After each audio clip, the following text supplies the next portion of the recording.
Happy holidays, everybody! It is time for the Witches Movie Coven. Raise your goats, raise your glass, raise whatever it is you have in your hand, and let's talk movies. Tonight's movie is Stardust, 2007. Michelle Pfeiffer and all sorts of fun folks. But let us introduce ourselves, please. My name is Patti Negri. I am one of your hosts. I'm honored to be part of the Witches Movie Coven. You might also know me from The Witching Hour, my regular podcast, Ghost Adventures, Portals to Hell, or Bathroom Walls Across America. I'm honored to be here with these, my bestie coven mates, and Black Phillip is multiplying. So let's pass this over to Courtney because That's me. My Black Phillip is not multiplying yet, but I'm hoping you'll join me in welcoming my newest Black Phillip. And you too, watching at home, can also receive a package that looks like this. How? By going to mysterycontrol.com and ordering your own Bling Phillip. So I would love if everyone could join me in welcoming the newest member of my herd of ghosts, and our newest coven member, Bling Phillip. He can't breathe. He can't. Hurry up! Don't let him die. There he is. This is your brother.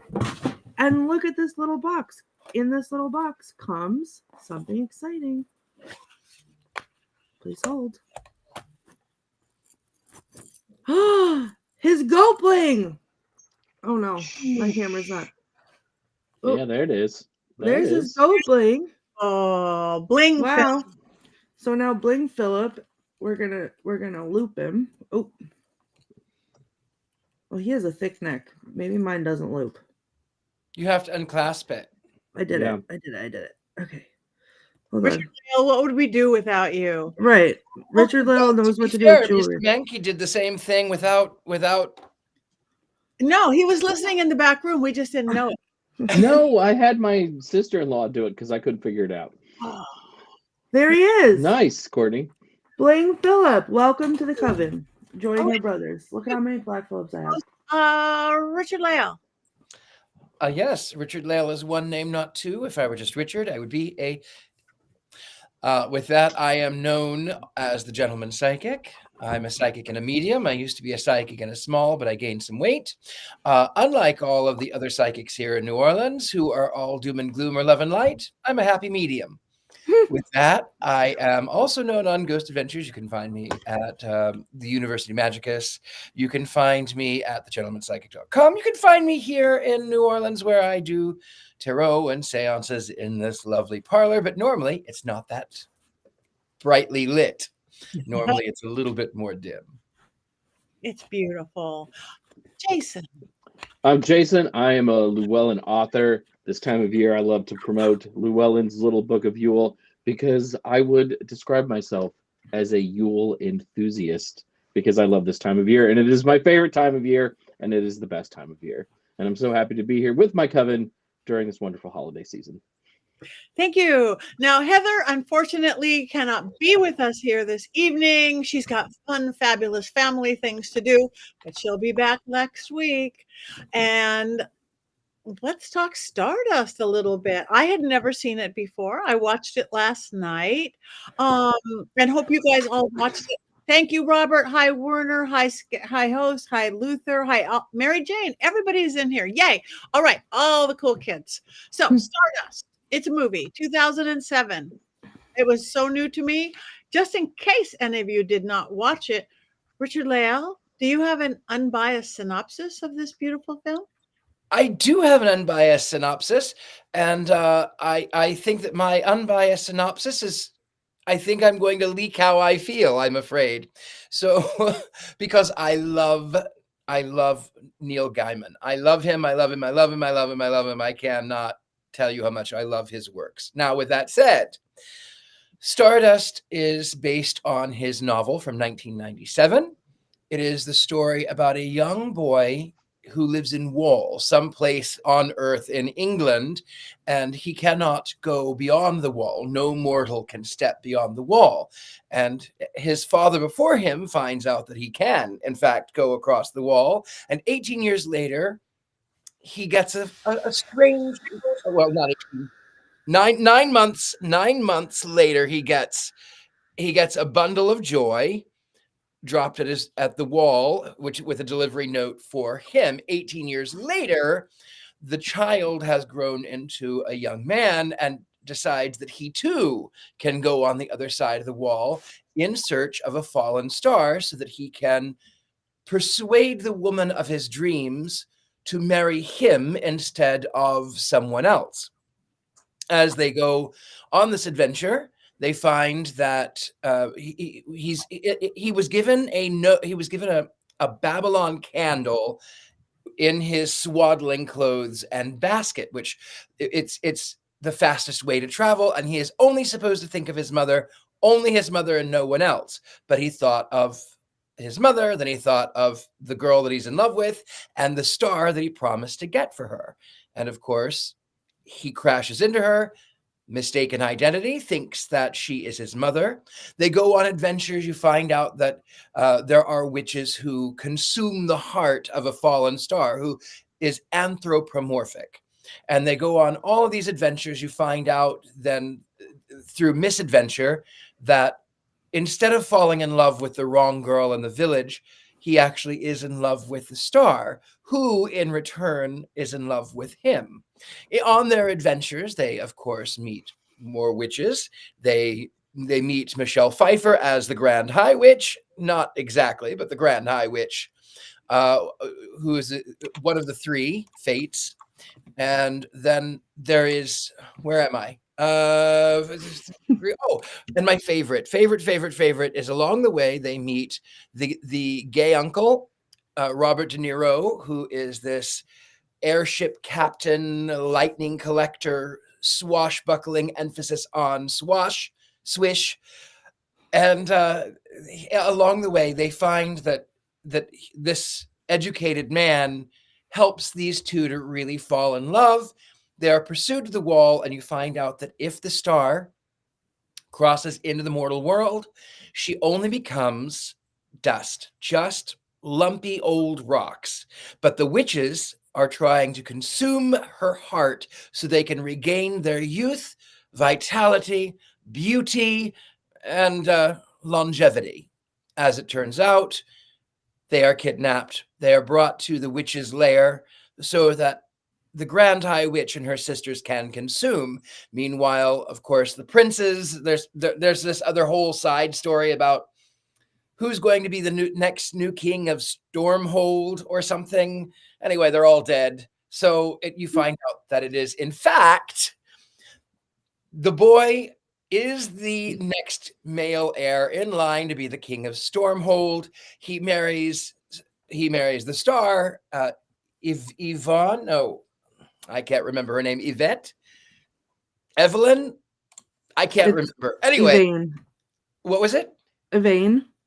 She meets they stay on the throne for 80 years, and when all of their children and all of their grandchildren are raised, they use a Babylon candle and they go home to live forever after, happily ever after. And it was beautiful, and that was what I have to say. Thank you very much. That was very clear, Richard-Lael. I do love this movie. Now, we do not have Heather, but we do have Jason. And Jason has stepped in wholeheartedly with perhaps 5 things we need to know about the movie. All right. Let me get on my Heather Greenness. Come, Heather. All right. This is 5 things with Jason Greene. So one of the things that you need to know about this film is that it came out after the Lord of the Rings movies, when there was a little mini fantasy boomlet. It was not a witch boom, but it was a boom for things from fantasy novels, and those often have witches in them. Okay, that was my first thing. Now, 5 things. This is a Neil Gaiman story.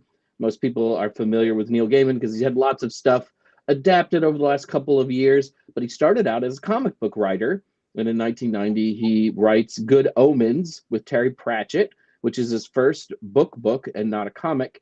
And that came out in 1990. Before that, he was known for the Sandman comics at DC. And in 1997, Stardust comes out, and it's the first major adaptation of Gaiman's work. Coraline, which we talked about just a few months ago, would follow 2 years later. If you're a big Sandman fan, you probably know that it's already been adapted into a television show. Because of some recent things, it's unlikely we will see very many more Neil Gaiman adaptations going forward, but there have been a lot since this particular movie, Stardust, was released way back in 2007. Stardust was originally released not as a book, but as a comic book. It's not a traditional comic book by any means. It did not have word balloons, but it came out printed like a comic book, and there's lots and lots of illustrations in this version of Stardust. The illustrator is Charles Vest, and his art informs the story. As I said, though, no word balloons, just illustrations between blocks of text, kind of like a fairy tale. This was first published in 1997. Not surprisingly, a collected edition shows up shortly thereafter. And in 1999, it was published for the first time as just a book without any of the illustrations.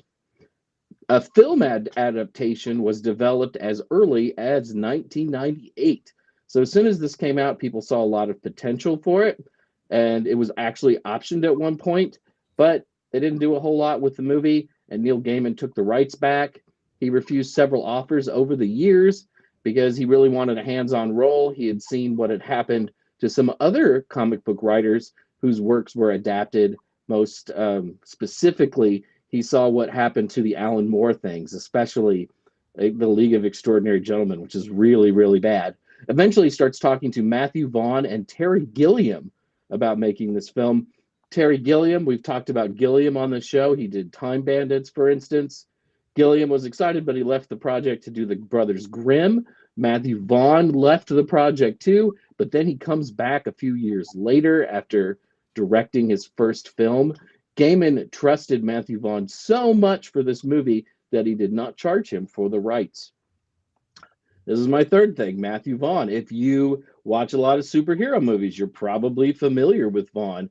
He started out producing movies for directors like Guy Ritchie. He eventually directed his first movie in 2004, and that was called Layer Cake, and it stars a very young Daniel Craig before he was James Bond. Later, Vaughn goes on to direct Kick-Ass, X-Men First Class, and the Kingsman movies, the first two of which are really good, and then the last prequel, which is really not very good. But Matthew Vaughn is pretty famous as a director, and really, Stardust was his second movie, but it was one that really sort of made him famous. The future and reception of Stardust. Gaiman has said over the years that he has other stories that he might do behind the wall, but so far nothing has become of that. Matthew Vaughn has said that he would like to do a second Stardust movie, and he has an idea what it might be like, but the film did not make enough money to justify a sequel. Though it's very famous in certain corners, the movie cost $88 million to make and only grossed $137 million, and you basically have to triple your budget in order to make any money for a Hollywood movie. So the reviews for the movie were pretty good, but they weren't great, like about a 70% on Rotten Tomatoes. But the movie has gotten a big second life on cable and has become a staple on that dying medium, which is the reason probably many of us have watched this movie over the last 15 years. So that's 5 things about this movie. Now I'm going to take this off, and not be Jason Greene, and just be Jason. And there you go, Christmas. Thank you so very much. Thank you. That is beautiful. All right. Does anybody want to jump in and go first? Courtney does. Why do you put me on the... All right. As the resident movie hater, I will let you know that I had never heard of this movie before. We talked about doing it for the show. And when I looked at the poster of it, I thought, let me count the ways I'm going to hex whoever put this on the list. And then, yeah, well, I hope you felt my rage. And then when the movie started and it was stars and it looked like they were talking to each other again, a la It's a Wonderful Life, which I do love It's a Wonderful Life, but like that scene was a lot. I was distracted. I mean, I was like, I can't make eye contact with my television. I have to do something else to protect me from this. Can't do it. And then I caught myself distracted watching it, like hearing it, and then I'd like glance over and I'd be like, oh, something's happening over here. And then I'd be like, oh, okay. So I got about 25 minutes into it and I was like, you know what? I have to rewind it. And so I started it over and then I paid attention to it. And then I fell asleep for an hour. And then I woke back up and it was delightful. And I loved it. And I loved it. And it was stupid. And they took it very seriously, which I love when that happens, even though it was silly. It felt silly. And I don't know if it's the closeted hopeless romantic in me that it just tickled something in there. I was obsessed with it. I'm going to watch it over and over again. I love this movie. I thought it was great. There was questing. You can't go wrong with questing. Perfect. Right? Thank you. Jason? I think there's probably a good movie hidden in Stardust somewhere, but I think it's too long. I know. I'm prepared to be hexed tonight. I think it's a little too long, and there's a lot of busy stuff going around. If you listen to Richard-Lael's synopsis of the movie, the princes take up a pretty good deal of the film, and yet there's sort of this weird side thing that doesn't really fit in with the rest of the movie very well. And there's a lot of things like that. Like Ricky Gervais shows up for a while and you roll your eyes every time he's on the screen. Yeah, there's a lot of different elements that should make this movie really good, and I just don't think that they always come together in the way that we want them to. Soundtrack is great. The story tries really hard to be the Princess Bride without quite being the Princess Bride. I understand why people like it, but it's not really my cup of tea. I say this as someone who read the book and saw this movie in the theater. Okay, thank you. Okay, I'll go. I liked it. What I didn't, and again, the characters were fun. Robert De Niro, he must have had so much fun. He must have like jumped up and down going to work, just like I get to dance and do all this funny stuff. The thing I didn't like, because in this weird, scary, dark world, I am becoming the peacenik of the world. I didn't like them cutting open animals. I mean, and eating hearts and things. I mean, I'm all down for an evil witch, but not evil witch who eats an animals. And I don't like animals in cages. And all that stuff just hurts me to the soul, to the bone. So I would have to close my eyes on all those parts. And there were way too many of those parts. I love the evil witches. I love Claire Danes. She's a beautiful star. I love the other princess, not princess, that you're supposed to hate, and I hated her appropriately. I love the star kid. I don't even know who he is, the Cox guy. So I thought it was great. And I personally liked that everybody again, Miss Peacenik. But it doesn't matter if you die because you get to come back as a ghost immediately.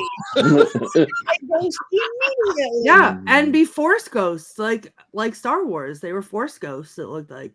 Just watching everything. Yeah, just watch the whole thing. So that made dying much more fun like that. And I did not mind the princes at all. I like them, these goofy brothers trying for this thing. So I got the fairy tale, I got the funny, I got everything. Just didn't like the animals. But I thought Michelle was great. I thought all the characters were lovely. I want to be a star. Well, you are a star in our mind, but I will tell you, I love this film. I've seen it many times, and I love, love, love, love, love this film. Maybe I am a hopeless romantic, possibly so. I didn't care for the animals being sacrificed because it's an old trope that you would look at the entrails, but much like the violence that you see in my other favorite things, The Addams Family, it's all off screen. So you don't actually get to see it, which I think is clever. And I liked that all of the animals in the fight scene when, what's his name? the hero, he's sort of fighting against the witch and he releases them all and they go after, they get their comeuppance or whatever. They attack the villain, which I thought was great.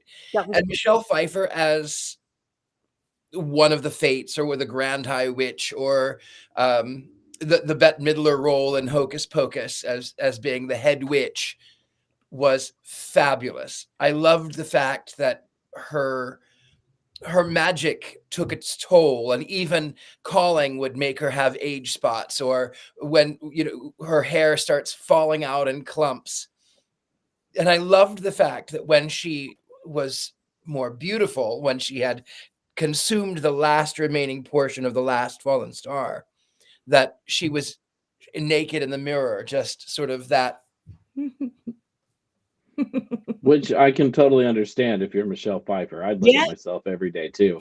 Yeah. And Michelle Pfeiffer is still stunning. She's still stunning. She's still stunning. Absolutely. So yeah. I loved it. I even liked the side story of the princes who were brothers.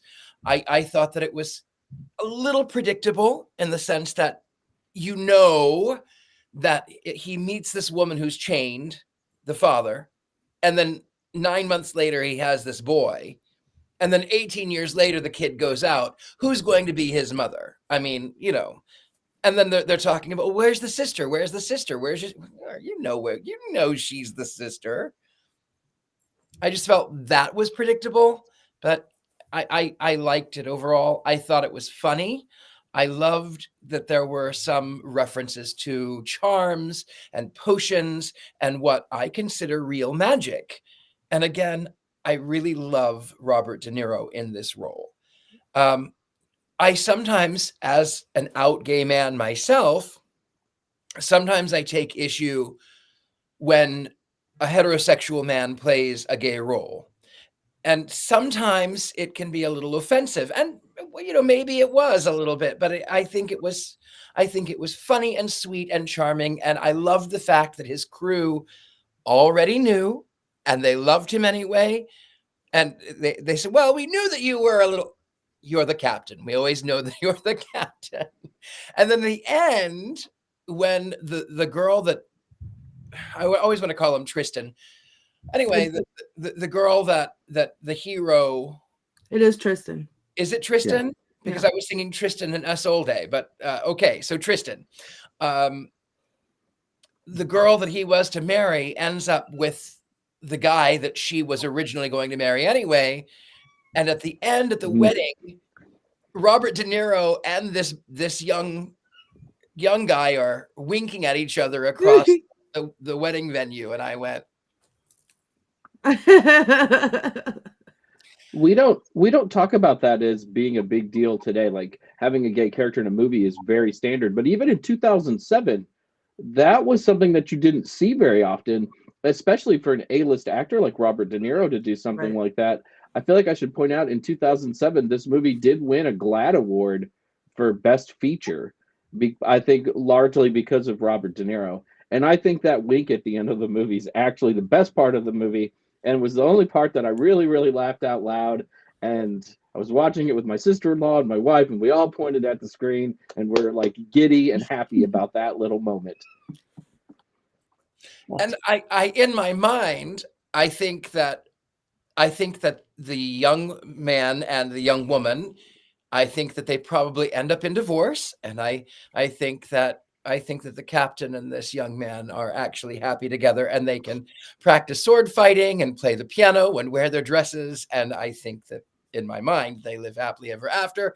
And the woman who was kind of catty and selfish, I think that she's like the popular girl in high school that ends up by, she was the cheerleader, and then she ends up by having several children. And then the next thing you know, you go back to your 20th, 30th, 40th anniversary, and you go, whoa, that's who I think she is.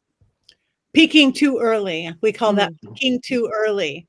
Some of us are late bloomers. We keep going. We're not there in high school, and you're peaking too early. That is beautiful. I love that you loved it. And Michelle Pfeiffer is so beautiful. She can look at her. I may have said this story before. I don't know. My very first movie was with Michelle Pfeiffer. And she was, I think, just a couple of years younger than me. And I was maybe 20 or something, or 21. And I just looked at her, and she wasn't known or anything, and I'm just like, "This is the most beautiful woman I have ever seen in my life." Yeah, there's something radiant about her besides even just what we see on screen and what we see. There's something inside of her. They're still writing songs about her, so it's amazing. The movie I was in is called Falling in Love Again. It's done by this interesting Hollywood family called the Paul family, Stuart Paul. We could go into stories and stories about. I think I've been in 3 of their films. That's one of my choices. I got to work with John Voight a couple times.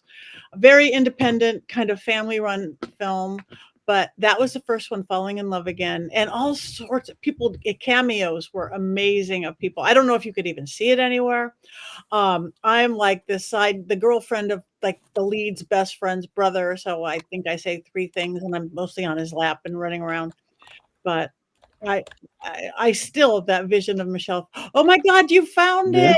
it. Oh my God. Yeah. Elliot Gould. Yeah. Susanna York. Michelle. Yeah. That was it. Thank you. Oh, our producer just pulls things out of the air. Amazing. So anyway, You can watch it on Tubi for free. Can you? Mhm. Speaking of Michelle Pfeiffer, I'm going to put my Heather scarf on again. And I feel like I need to point out that she was the star of Grease 2, which Heather Greene and Jason both love.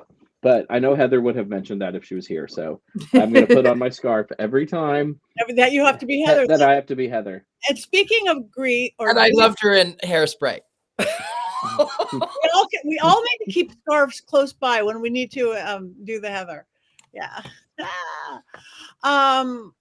So have we talked about this whole movie completely? We're going to have to go into so many other things. I will say, like our producer pointed out that Henry Cavill was it Cavill Superman was in this movie as the boyfriend, which I didn't realize while I was watching it. And this movie has so many famous people in it that you don't realize are famous people. Tristan was played by. Thank you for getting that joke. It took you all a second. That's good. He was played by the guy who plays Daredevil on the Netflix TV shows, Charlie Cox. So he would become very famous, about 10 years after this particular movie. And then also one of my favorite actors that people don't talk about, but he's great in like everything that he does is, what's his name?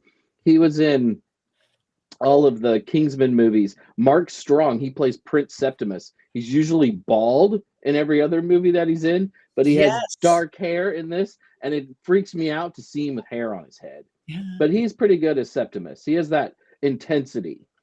I had not realized that until you mentioned it, but yes, that was what it was. I had forgotten that he is always bald. Yeah. I also have to admit that I loved the deception that Michelle Pfeiffer had at the end when she tells the Tristan and Isolde, whatever her name is, to just go. Everything is gone. Everything I love is gone. My sisters are gone. Just go. And in that deception, it was really so that she could shatter all of those mirrors as they walked along the hall. I liked her deception. And there was a little bit of Miss Havisham that I kind of found alluring in Michelle Pfeiffer's old version of the witch. Loved it. I also think like it's worth talking about the costumes in this movie were really great too. Like I loved their like witchy clothes and whatever. And then whatever her name is, the star. I pick out like it's the neurodivergence. I pick out the weirdest things, but when she was climbing into the wagon when they were getting kidnapped and like the back of her dress was open and she had the corset on underneath, but it wasn't like cinched tightly. It looked like very comfortable, but it looked really cute. And I was like, I need that. I want to wear that. But I felt that way about like everybody's outfits in this movie. I wanted to wear it. I thought Tristan's outfit when he got his little glow up was great. Like it was just so fun. And then of course Robert De Niro and all of his outfits, and imagining him in all of those outfits was my favorite. Yeah. I do have a little bit of magic to talk about as far as when he is. I used to be a former drag queen. I will admit that. I'm not going to tell you the name here, but if you could ask me later. Come on. Put it in the chat. Put it in the Come chat. on. I can't. Okay, I'll tell you the drag queen name, but it's a family show. The drag queen name was Cleopatra Denial.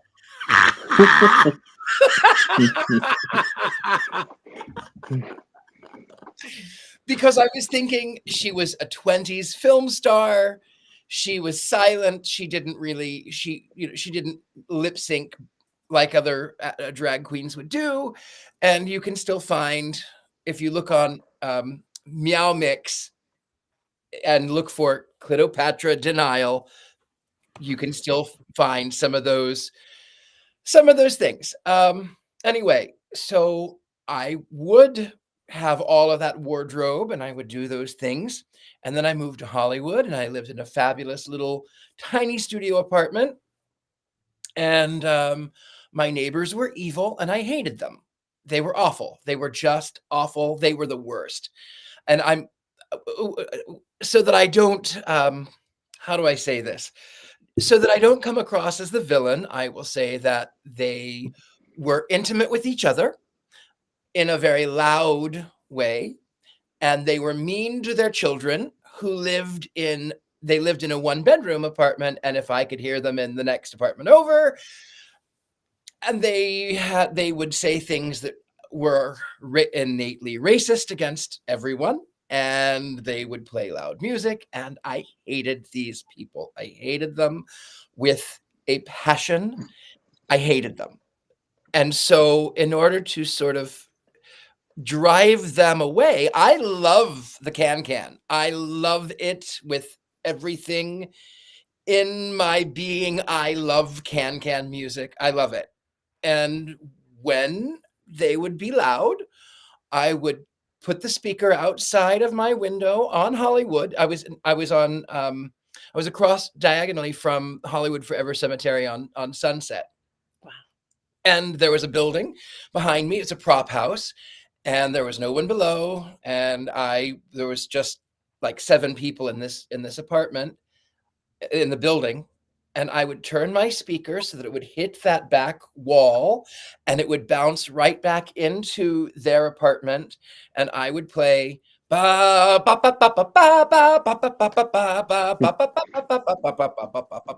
I would do it for 7 hours on repeat.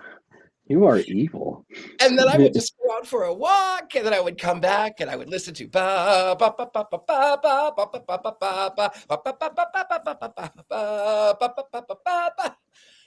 and they moved in like a month and a half. Amazing. Hey, speaking of that's hysterical. Though I would have been, can. I'm going to give you guys my magical secret to get rid of somebody. Give somebody you want to go away or not be a friend or not be a citrine. A citrine stone. I have another tip for getting people away from you using crystals is that you throw them at their face. And if they if they don't go away, you throw them harder. So that, and if it's a citrine, they're going to go away anyway. Yeah. Like if I decided I like citrine and they're great to have for yourself, but say if I wanted to give, what are you guys need a citrine for whatever reason, the attributes in the stone, I would make you pay me a penny for it or something. And then it's not a gift. It's just, you don't gift a citrine to somebody or it makes them go away. I'm mentally tabulating a list in my head of all the people that I need to send citrines to. 50-cent stones, it's like. Yeah, I'm going to buy them in bulk, probably on Amazon. Maybe not Amazon, but like I'll find somewhere. Can we send one to Florida? Is that? Yeah, I think we can. I think we can. I'm going to give a wands down to the wrong movie, and then I'm just going to get a pile of citrine from Courtney. Just gonna come express mail. I'm just gonna dump it out. My wife will shrug and goes like, "Who wants to get rid of you this time?" I'll be like, Buckley. going to start throwing crystals at people. See, Yeah, it's a tip. Listen, that's on witchcraft. You get creative, you practice what you need to practice. And that sometimes, my friends, is how I am a witch. I just figure it out. And if throwing things at people to get them away from me is how we do it, well, there's intention there, and it's all about intention. So Witchcraft 101 spell yep. Yeah. How to be a bad witch, me. Well, thank you for that. Are we missing anything in the chat room as an I think so, but you guys are active and we like that. Hi, Cindy. Hi, everybody.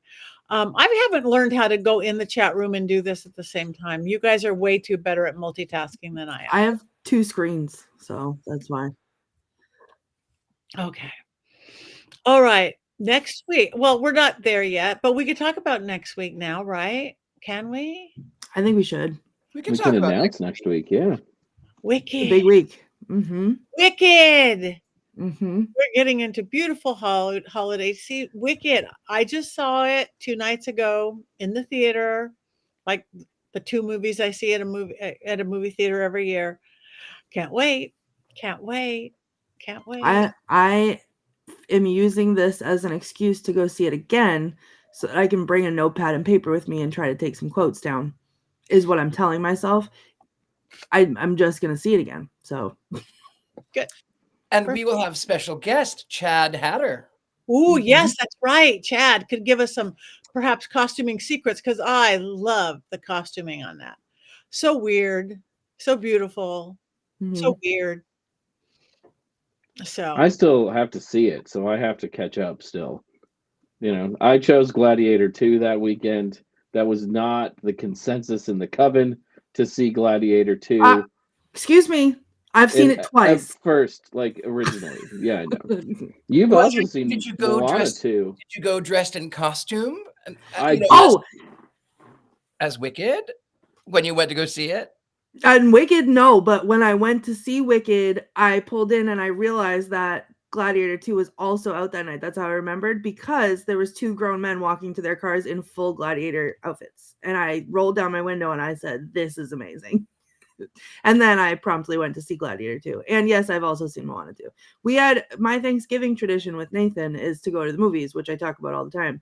And this year, he was upset with me because the movie was Moana 2. And I'm so obsessed with Moana, or was so obsessed with Moana, that I watched it so many times that the only times I was actually allowed to watch it eventually was on my birthday or Mother's Day, was when I was granted permission to put it on the television by His Highness.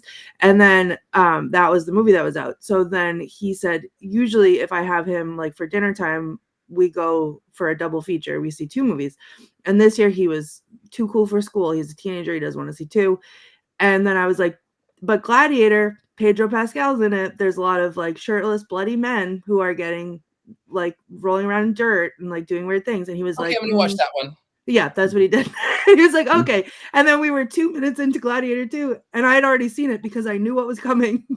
And I needed to be able to concentrate the first time I saw it. But we were 2 minutes into Gladiator 2, and he turned to me and he said, okay, I love this movie. This is the best one. And then tried to info dump on me about ancient Rome the whole time we were watching the movie. And then I kept on being like, shh, like the men, the muscles are on the screen. And he'd be like, oh yeah. And then we get out to the car and it was like a fountain. And for like 2 hours, he just info dumped all over me about Gladiator life and ancient Rome. And it was great. So yeah, I've seen it twice. And I would see that again too. I'd be like, hey kid, shh, be quiet. I'm at the movies. Stop talking. Mom, take your kid to the kid to the lobby. We went to he is an appropriate level talker at the movies when he tries to talk, but I do that and I yell at him and I give the loud shh at him. But we saw that one in the X Plus theater, which is like our movie theater's version of like an IMAX, so it's louder.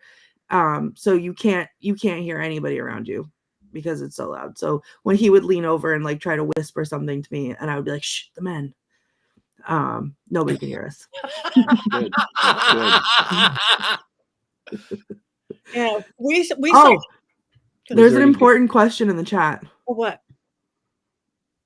Was there ghost sex? Nope. There was- Stardust. There was ghosts. I'm still waiting on the ghost sex. We don't see everything the ghosts are doing, One but is naked.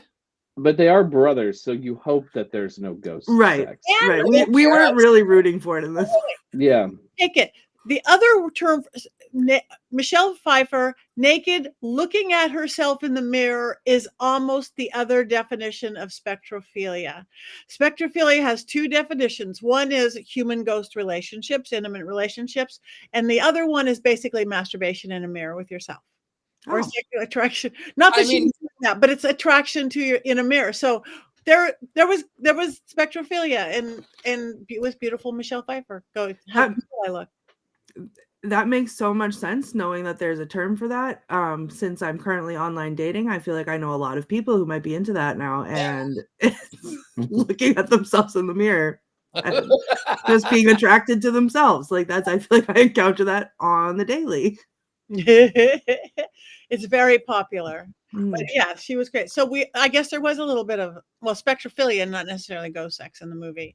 On the naked brother, did you notice when his throat was slit that his blood was blue because he was a blue blood? Royal. Blue blood. Yeah, I love that. I love all those little details like that. I thought that was adorable. And they were so doofusy. That was so all right. So adorable when his throat was slit. Just and then the blue blood comes out. I'm like, yay! And bathtub scenes. I love bathtub scenes. You know, I like bathtub scenes. So anyway, do we have a Mankey movie minute on this masterpiece? We have quotes first, though. Oh wait, I totally forgot about the quotes. That's all right, because I also totally forgot about the quotes, if I'm being honest. That's right. Because I was so enraptured in the movie that I forgot to write them down. So I had to go back and find what I could find. So this is not going to be my best quotes selection ever, but I think I pulled some good ones. So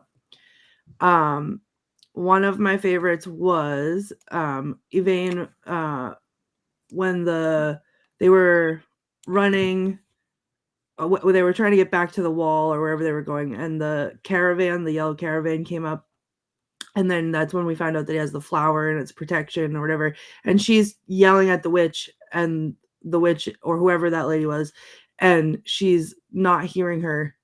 So then she starts yelling, "Would I be correct in thinking you can neither see nor hear me? Then I'd like to tell you that you smell of pee. You look like the wrong end of a dog. And I swear if I don't get my Tristan back as he was, I will be your personal poltergeist." And that felt like an insult that I would hurl at somebody, so I liked that one. I think this was while I was sleeping, because I don't remember seeing this, but I thought this was funny. One of the people said, "You better be telling the truth, you two-faced dog." And the other person said, "Well, I can get you one of them, actually. Very good guard dogs. They can watch the back door and the front door at the same time." And then I also found a quote from a deleted scene, which I feel like I would have liked to see this scene, but or this part of the scene. Tristan, while they're drinking champagne, says, "An interesting fact, actually. The first champagne glass was molded on the left breast of Marie Antoinette." And the high school girl, Lady Victoria, looks at him disgusted, and he says, "I don't know if there was something wrong with her right one." Yeah, I wish that had been in the movie too. Right? Great movie, yeah. Right. Then actually the first line in the movie, I'm gonna get a little sappy for a second, because this one I really liked, even though the stars were starring at that point. But the narrator says, "A philosopher once asked, are we human because we gaze at the stars, or do we gaze at them because we are human? Pointless, really. Do the stars gaze back? Now that's a question." And as someone who very often the night calls to me and I go outside and gaze at the stars, that's something I'm gonna have to ponder a little bit now and then. And then my last one, and this is for the hopeless romantic in me, is Yvain's declaration of love, because I thought it was beautiful. She said, "When I said I knew little about love, that wasn't true.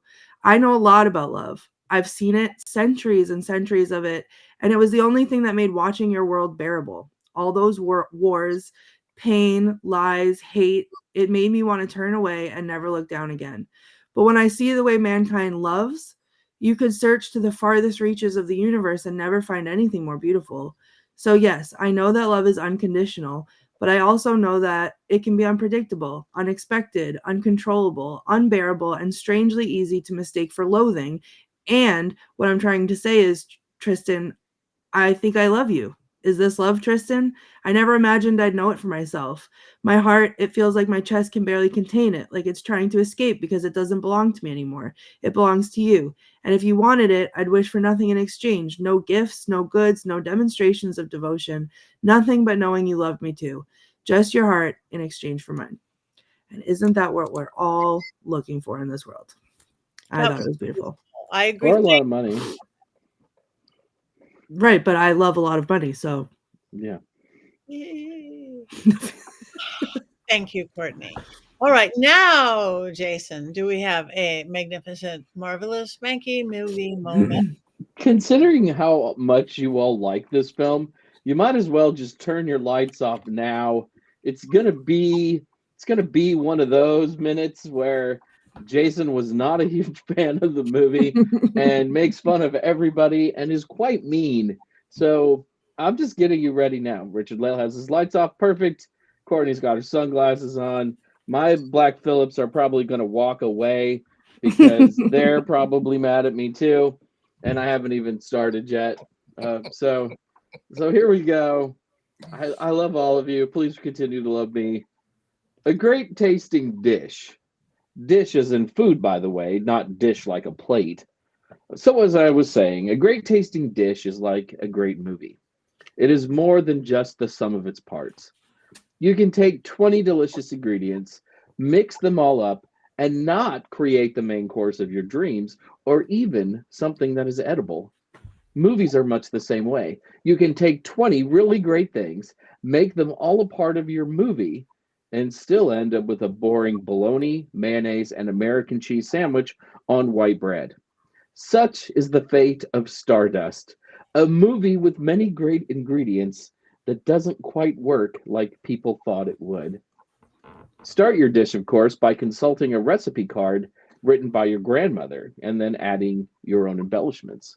In the case of the movies, consult a comic book, license that comic book, and then adapt the work of someone else because there are no original ideas in Hollywood.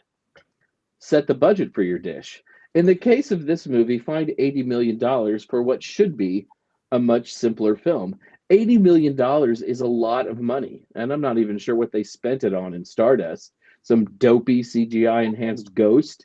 By way of comparison, another movie by a comic book writer guy, The 300, only cost $65 million to make.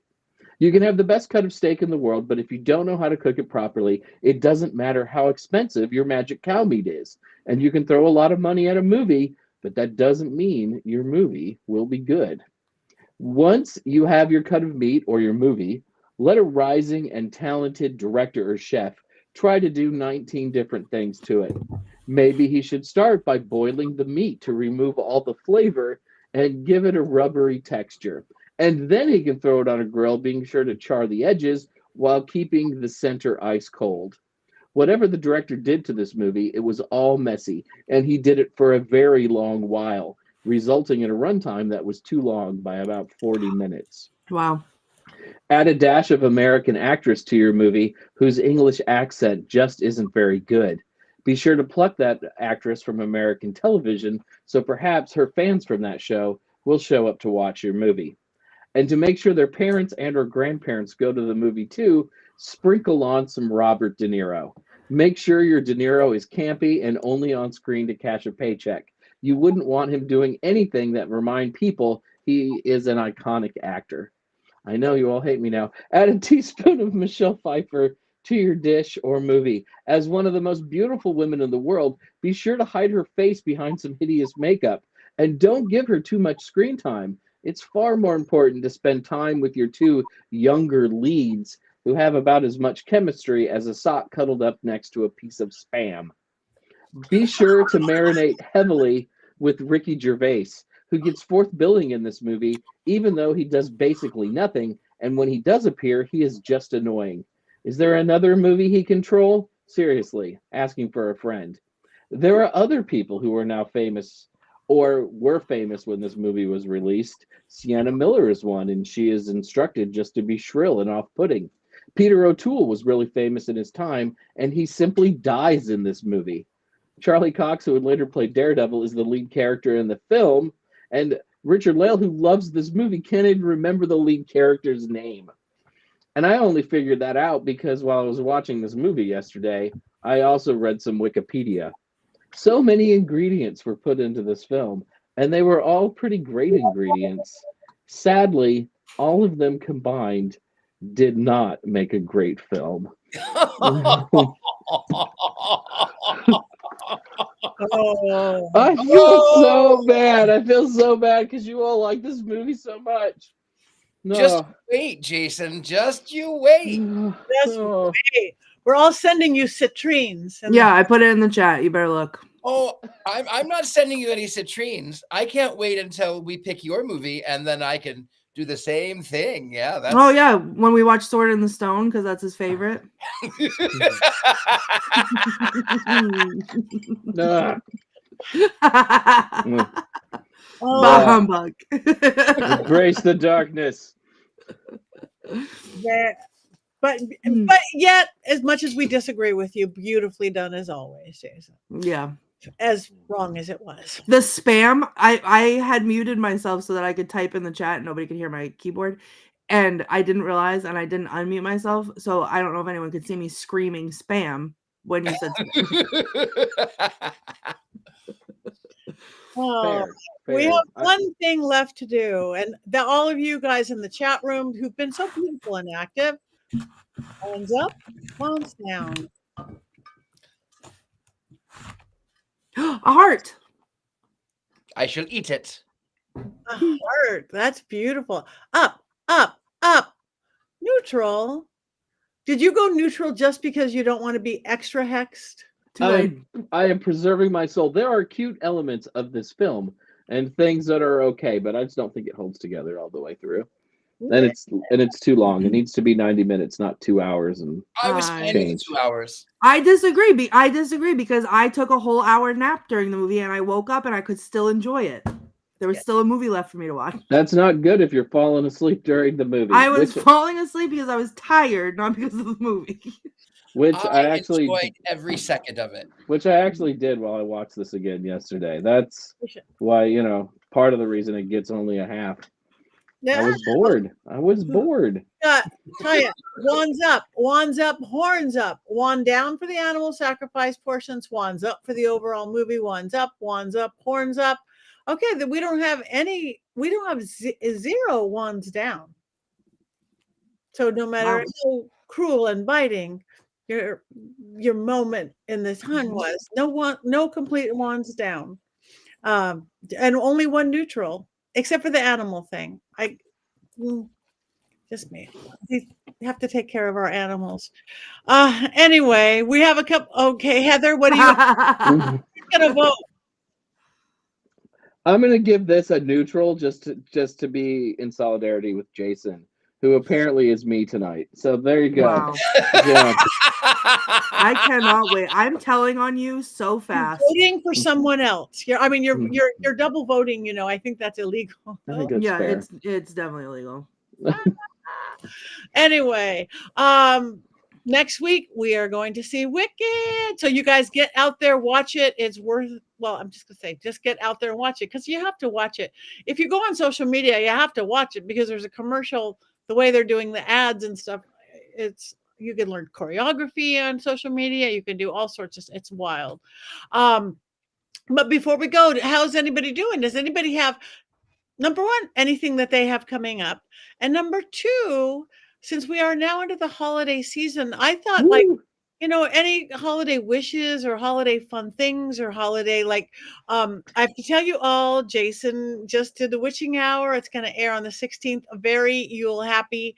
And we talked about holiday things. So I thought maybe if we had a couple minutes, anybody. So we'll start with, Jason was there moments ago. We'll go with Richard-Lael because he's got a heart. Oh, I was showing official Ryan James Espich my wand heart. That's beautiful. You know, I got it on Amazon or something, and then I hand painted it so that it would be a little bit more Wow. anatomical. What do I have going on? I have, well, you know, I'm here in New Orleans, and I do readings here in the house. I'm easily found, thegentlemanpsychic.com. I like to tell people that I'm easy to find. I used to do stand-up, and then I found I make more money on my back.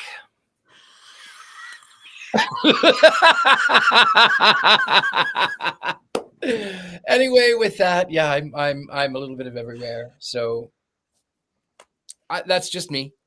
Thank you.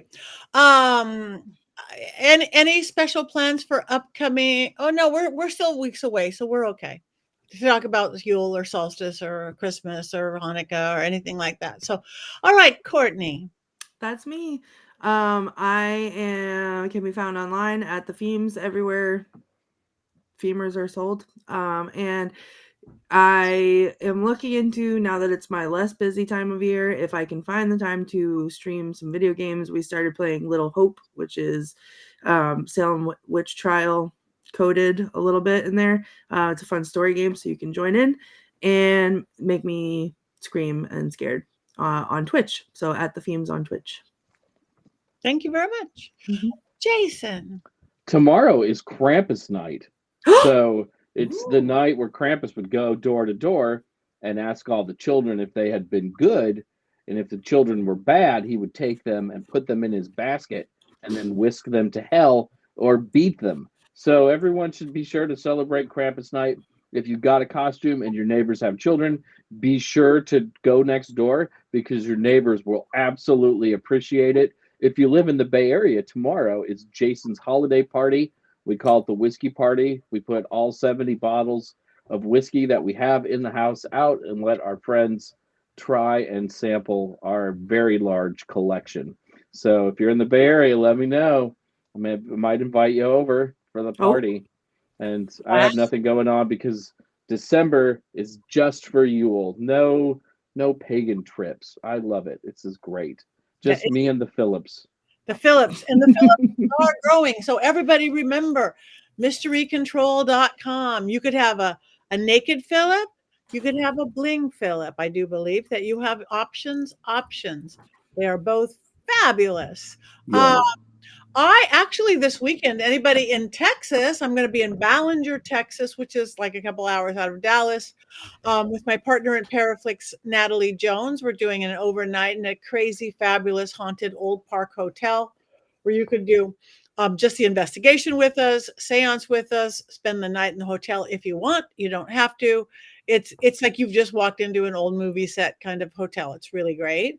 This week and the next weekend, I'm going to be in Northern California, in Jackson, California, and also holiday Christmas themed paranormal convention put on by Grim Life Inc. It's their first event like this, and all sorts of fun people are coming. And I'll be doing seances and ghost hunts and talking to spirits. So it's old cowboy month for me. And then I'm home until January.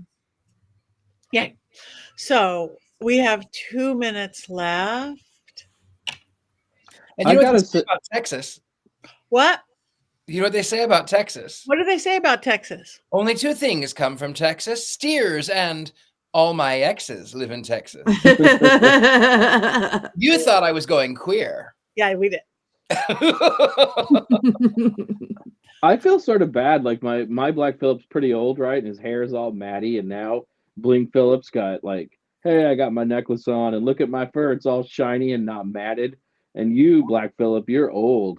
And, you know, I hope the original is not so sad or jealous or upset.